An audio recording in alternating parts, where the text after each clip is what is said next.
All right. How soon until we'll find out if we're able to force hearings in the House? Well, here's what I've said. We need to start making calls, and all next week we need to be calling members of Congress and encouraging them to sign on, and also encouraging them to ask for hearings in Judiciary. I'm going to be meeting with the chairman of Judiciary and also with members of the Judiciary Committee, providing them with backup documentation for the charges that are in the articles. And I feel it's important that they have a little bit of time to be able to read them and digest them and make a decision.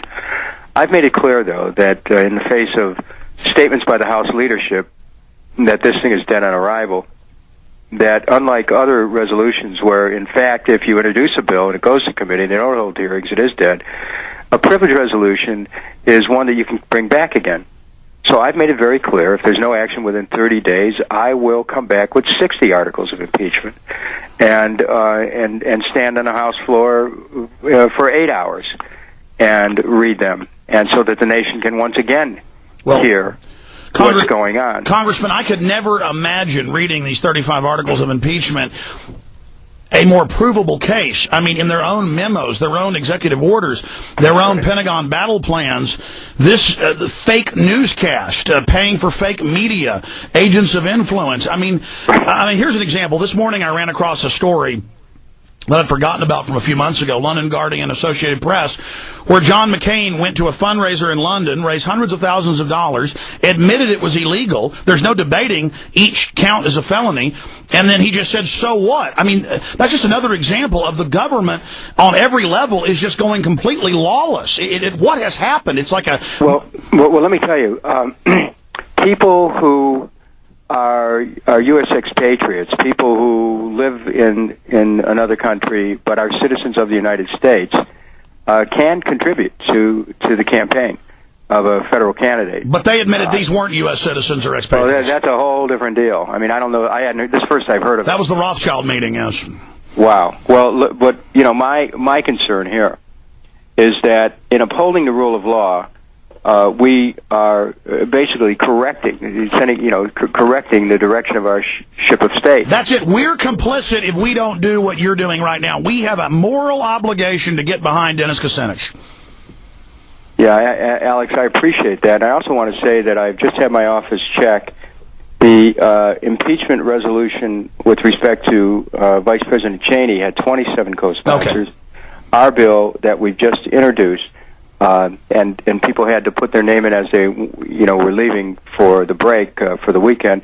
We have 3, so that by next week, I'm confident as people hear from their constituents around the country that they'll come back and sign on. Congressman, with trillions missing from the Pentagon, $3 trillion spent on the war, you haven't heard the clip, but we played it earlier, of Michael Reagan saying that 9/11 truthers should be taken out summarily and killed without trials, and he said, I will pay for the bullets. And I'm seeing similar rhetoric from these neocons in talk radio.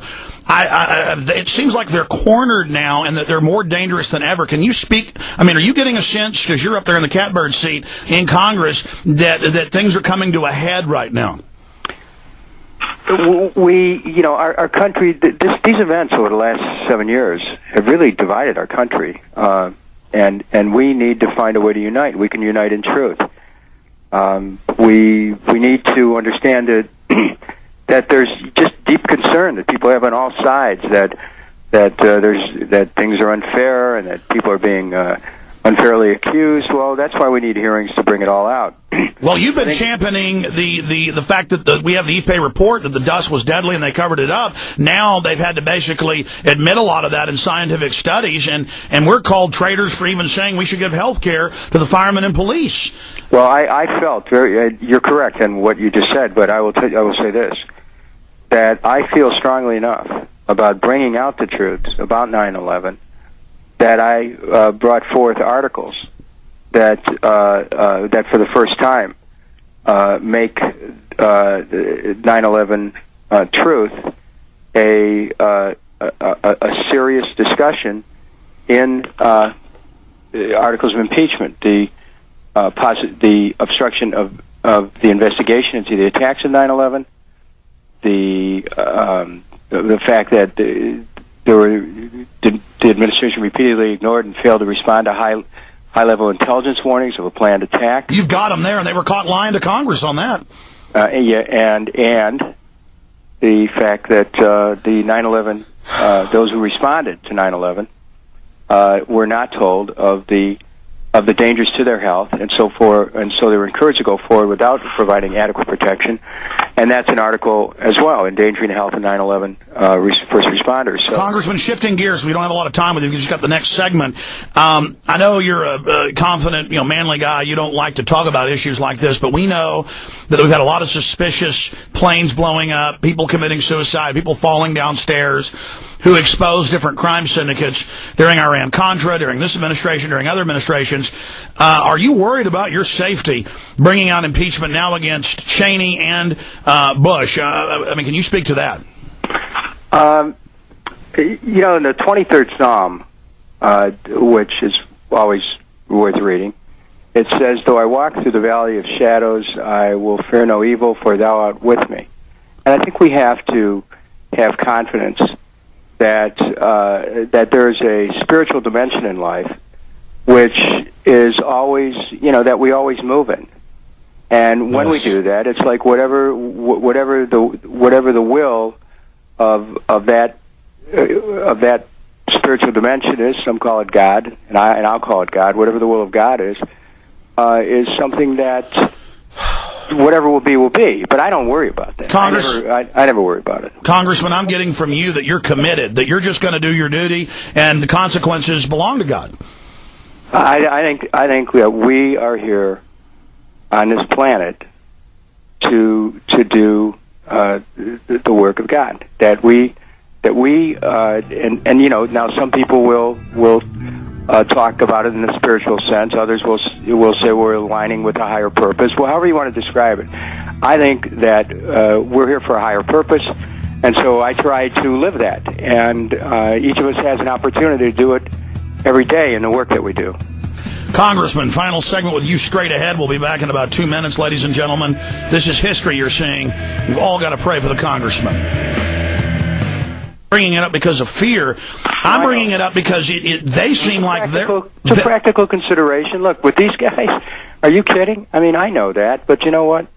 I don't... the one thing I want to share with you, I don't put any fear out there, because if you even in thinking, because we bring to ourselves that which we fear, and someone who's truly fearless can't be touched. Oh, I agree with you. It's not even fear that I have.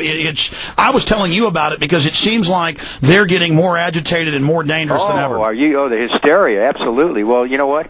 They're bothering you because you're a person of consequence. When you speak, it starts to have an effect, and we have to all speak. Well, I just want to say this. I've been honored to call you a friend, and I've been honored just to even get to talk to you and to be associated with somebody like yourself, Congressman. And I have to tell you, you've been the only true bold voice. I like Congressman Ron Paul, supported him. And I'm not criticizing him. It's just that really you're starting to overshadow him. I have to be honest in your boldness. Well, I'm not the kind to kiss and tell, but I've been seen with Farrah. I've never been with anything less than All right, final segment with Congressman Kucinich. We salute him. We want to support his impeachment. Go learn the 35 articles. Learn what is documented and what's happening. Just amazing, the courage he's got. And we were talking during the break just about how he's committed, and that's just the end of it. We got about 4 minutes. Anything else you think's key that people should know, Congressman? That we're in a period where we need to reclaim our country, and that we cannot put on hold domestic law, international law, or constitutional law. There's no logical explanation for this impeachment being put on the table or put off the table.